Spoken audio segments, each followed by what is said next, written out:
What's up, guys? Want to talk a little bit more about how we'll know when we're close to the top or when things have gotten completely out of control, because like always, our minds are going to be blown. And you have to understand that when retail investors were FOMOing, that was definitely insane. Remember the chaos that was ensuing, like in South Korea? People were up in arms because the government was talking about potentially shutting down certain exchanges or banning certain things or something, and the citizens were up in arms, like, get out of my way. So that was last boom, and there was obviously, like, pretty much the exchanges were practically running out of coins. Like, Coinbase was like running out of coins, and it was just, stuff was just completely absolutely just blowing the top off. I mean, it was absolutely insane. So some of the things that I remember from last time, for one, you're going to have more of this stuff going on CNBC and stuff like that, where they're going to be asking these people that, whatever, have no real legitimate opinion that really matters, kind of on the subject matter. So they're going to be asking Bill Gates and Warren Buffett and Peter Schiff, and they're going to be asking those people about Bitcoin. More of those people are going to go on, so they're going to be on TV. There's going to be more of these guys in suits. It's kind of funny because even like my parents, for instance, if I'm sitting there buying these bottoms, like when it's crashing in 2018 and all that kind of stuff, people are just kind of shaking their head like, and nobody's talking about it on CNBC. And then as soon as some half-wit gets on there and dressed up in a suit or something on CNBC, it's like, oh, well, this is like legitimate now. And it's like, no, they're only getting on there because the prices are surging. It's just like they're not around grinding it out during, these long tails where the stuff is not moving, it's not moving. And, they're not buying, these crashes, these kind of things. So you're going to see more of that. As the price goes higher and higher, it's going to be more of this talking point, and that obviously perpetuates the situation because then more people are sitting there keying in on it. They weren't looking otherwise.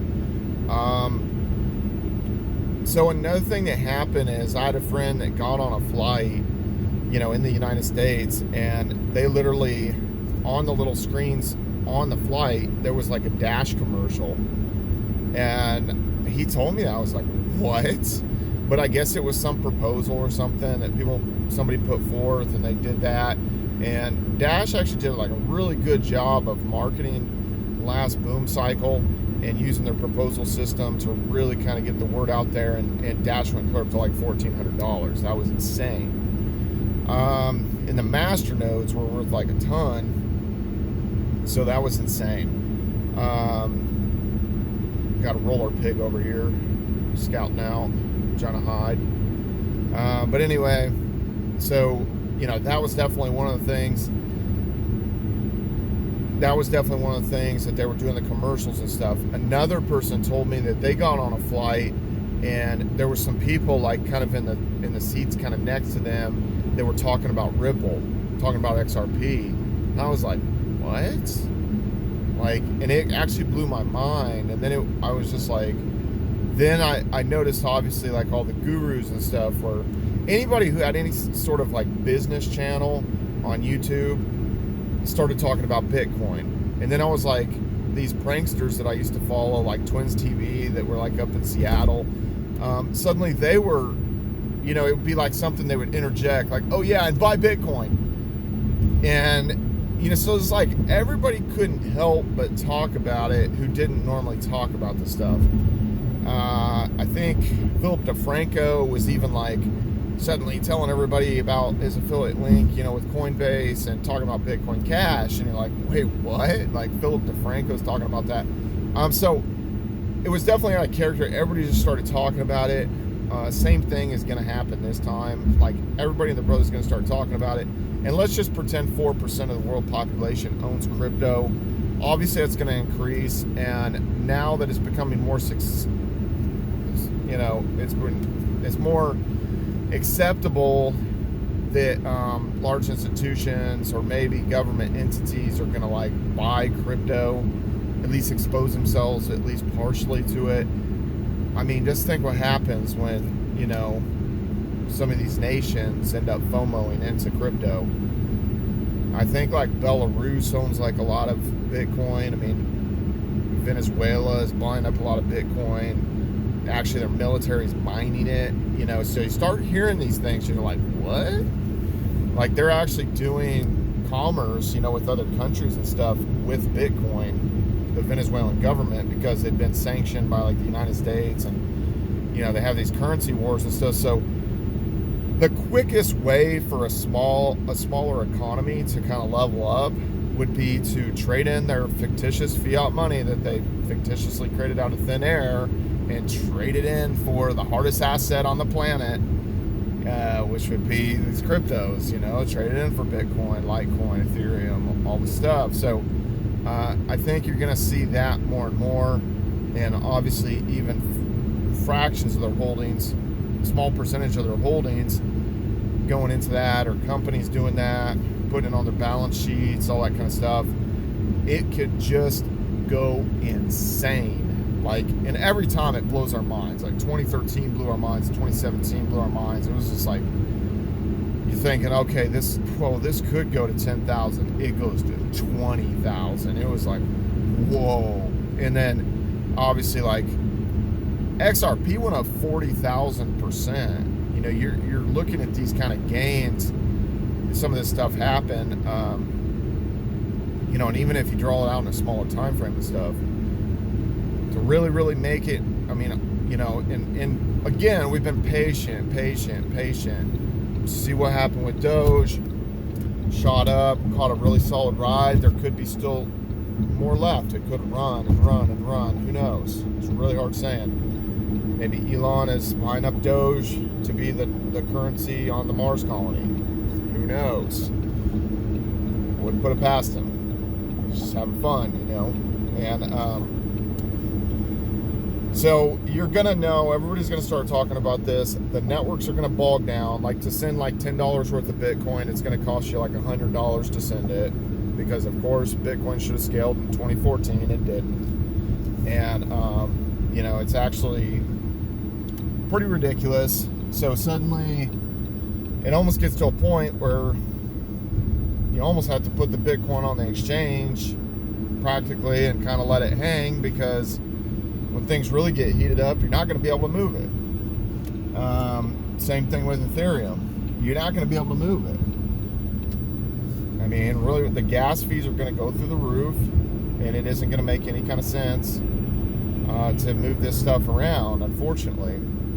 Now, the cryptos that can handle it, you know, they're maybe going to fare better, but, you know, even they're going to get taxed even more than they did in 2017, 2018 if they were around at that time. And some of these newer cryptos, some of these newer networks, maybe like Icon and Zilliqa and stuff like that, you know, there could be things that they find out where, you know, their chains might be getting spammed, or there could be some unforeseen thing that's actually causing all kinds of congestion on the network, kind of like what we saw with EOS, you know, a year and a half ago.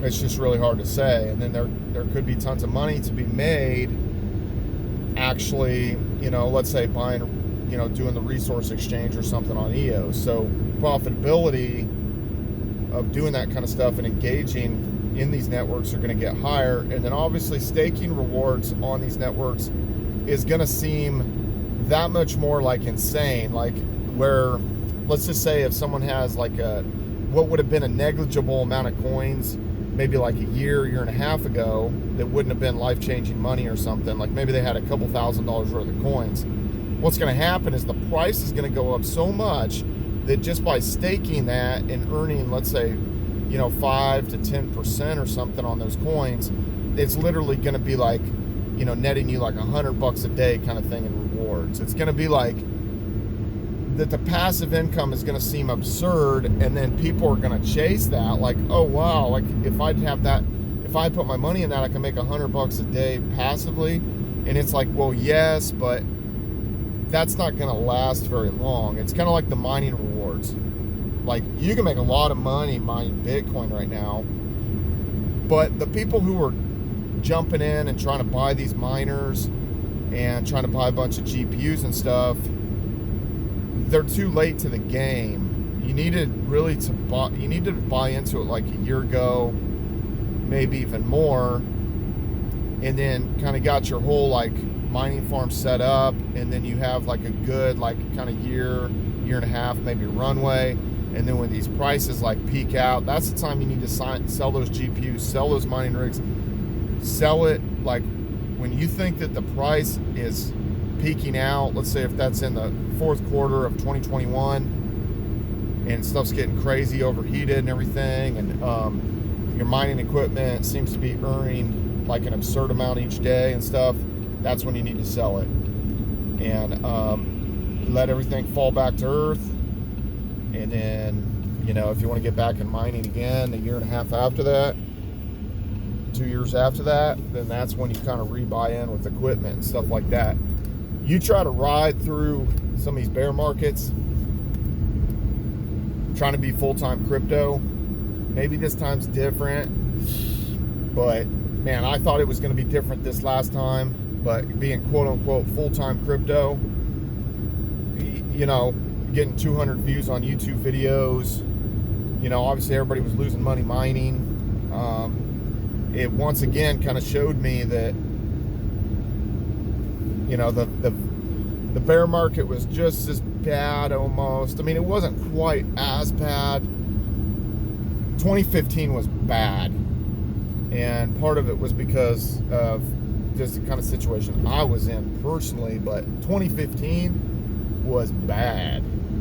So anyway, guys, that's a little bit of insight on what is going to happen.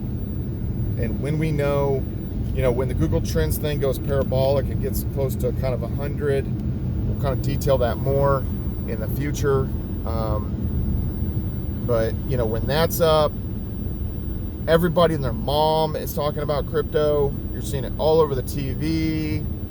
People are like spouting off these buzzwords: DeFi, blockchain, decentralized, all that kind of stuff. That's your clue to definitely be treading lightly and feathering out and looking for the exit, quietly going out the back door. Because it will fall back to earth. You cannot sustain parabolic moves indefinitely. And even if some people say, oh, there's so much money to be printing stuff, the current monetary system is not gonna go away. It's just everything's gonna just cost more. And you know, Bubba's gonna pay $100,000 for his monster truck in a couple years or whatever. And you know, people's houses have appreciated. So if you had a house, then it's like, well, you know, you kind of had a good hedge against inflation. And if you had crypto, you even had a better hedge against inflation. And the stock market is just going to keep pumping, and it won't make no sense.